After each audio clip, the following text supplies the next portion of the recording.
If you have found this letter tonight, it is because the silence has become unbearable. Not the kind of silence that soothes, the kind that screams, the kind that makes you wonder if God is withholding something from you because you are not worthy of receiving it.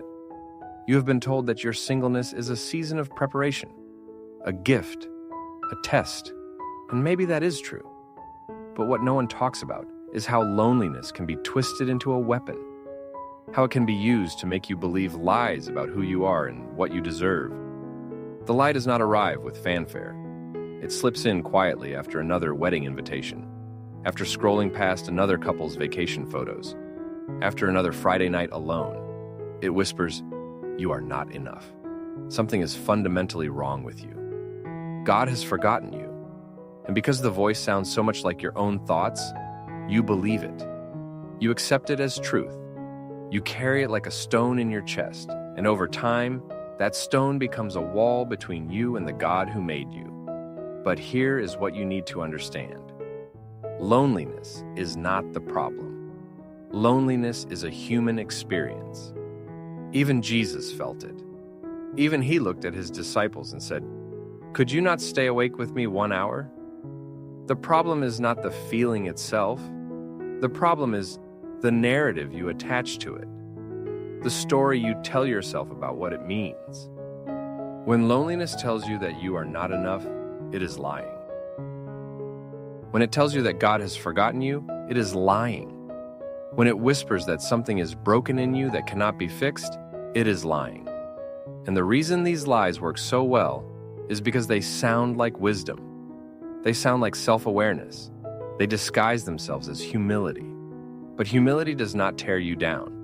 Humility lifts you up by reminding you that your worth is not performance-based. It is God-given. There is a difference between conviction and condemnation. Conviction says, "There is something in your life that needs to change, and I love you enough to show you." Condemnation says, "There is something in you that is unfixable, and you will always be this way." Conviction comes from the Holy Spirit. Condemnation comes from the enemy. And if the voice you are hearing makes you feel worthless, forgotten, or fundamentally flawed, that is not God. That is the accuser doing what he does best, twisting truth just enough to make poison taste like medicine. Think about Hannah. She wanted a child so badly that her own husband could not console her. She wept. She prayed. She poured out her soul before God in the temple. And the priest, Eli, thought she was drunk. Even the spiritual leader could not recognize the depth of her pain. But God saw her. God heard her. And in his timing, not hers, he answered. The loneliness she felt was not evidence of God's absence. It was the backdrop against which his faithfulness would shine. Or consider Joseph. Sold into slavery by his own brothers, falsely accused, thrown into prison, years of isolation, years of wondering if God had abandoned the dream he gave him as a boy. But Joseph did not let the loneliness rewrite his identity. He did not let it convince him that God had forgotten him. And when the time came when Pharaoh needed someone to interpret his dreams, it was Joseph who stood ready. Not bitter, not broken, but prepared. The loneliness you feel right now is not proof that you are lacking. It is not evidence that you are unworthy.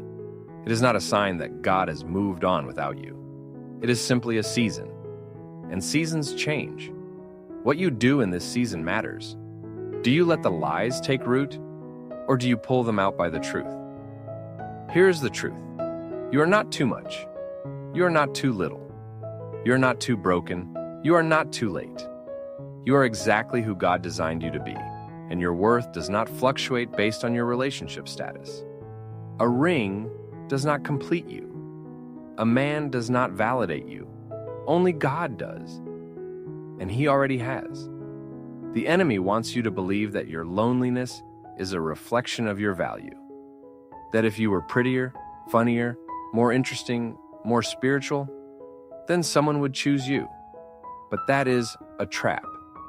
Because even when someone does choose you, if you have not dealt with the lie, you will still feel empty. You will still feel like you are not enough, because the void you are trying to fill is not romantic. It is spiritual. God is not punishing you with singleness. He is protecting you in it. He is refining you in it. He is teaching you to find satisfaction in Him, so that when the right person does come, you do not make them your God. You do not make them responsible for your happiness. You come to the relationship whole, not looking for someone to complete you, but to complement you. And let me be clear, a godly man does not need to be convinced of your value. He does not need to be chased. He does not need games or strategies or carefully timed texts. A man who is led by the Spirit recognizes a woman who is also led by the Spirit. He pursues with intention. He leads with clarity. If you are constantly wondering where you stand, you already have your answer. A man who values you does not leave you guessing. But here's the hard part. You cannot wait for a man to validate what God has already declared. You cannot put your life on pause, waiting for someone to see you when the Creator of the universe already does. You are seen, you are known, you are loved. Not because of what you bring to the table, but because you were made in the image of God. So, when the lie comes, and it will come, when loneliness whispers that you are forgotten, that you are not enough, that something is wrong with you, you speak back. You speak the truth. You say, I am a daughter of the King. I am fearfully and wonderfully made. I am not defined by my singleness. I am not defined by my past. I am not defined by how long I have been waiting. I am defined by the one who knows my name and calls me his own. Your loneliness is not a life sentence. It is a chapter. And the God who sees you in this chapter is the same God who will walk with you into the next. Do not let the lie steal your peace. Do not let it steal your identity. You are more than your marital status. You are more than your loneliness. You are His.